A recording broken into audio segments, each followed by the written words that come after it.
Hello everyone! I-share ko lang sa inyo kung paano kumuha ng ating police clearance sa Qatar. So ngayon guys, dumating lang siya 3 months lang. So cover ko lang yung mga details ko. So ayan, galing siya sa DHL W Express. So dito lang kayo guys pumunta sa W Express. Kasi pag pumunta kayo sa DHL lang na walang W Express, hindi sila nagpa-process. Ganyan kasi yung ginawa namin dati.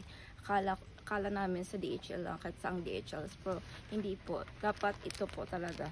Yung W Express, right? So, ayan guys, 3 months lang siyang dumating. So, dati kasi guys, nagwa-watch ako mga 6 months to 8 months. So, ngayon guys, madali na lang. Kasi, 3 months na lang dumating na sa Pilipinas. So, ayun guys, kung may mga tanong kayo, comment below. So, para may guide ko kayo about sa police clearance galing Qatar. So, ayun lang guys.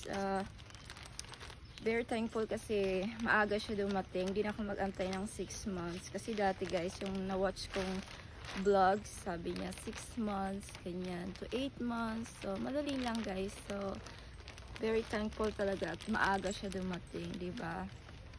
Kaya guys, hindi nyo na kailangan ng agency or lawyer kasi same lang yan guys eh. Darating din yan ng 3 months. Di ibig sabihin na may agency kayo or lawyer, mas madali. So, hindi po yan guys. Kasi nagbe-base pa rin doon sa Qatar. So, ayun lang guys yung masishare ko kasi basta mga ano guys, ibigay nyo lang yung mga kailangan nila. So, wala ka lang kayong problema.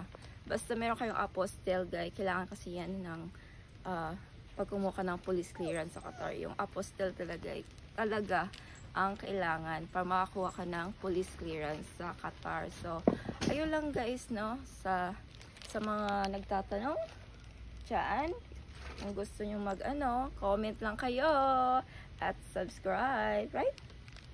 Subscribe! Look, say bye-bye! Bye everyone! Blankies?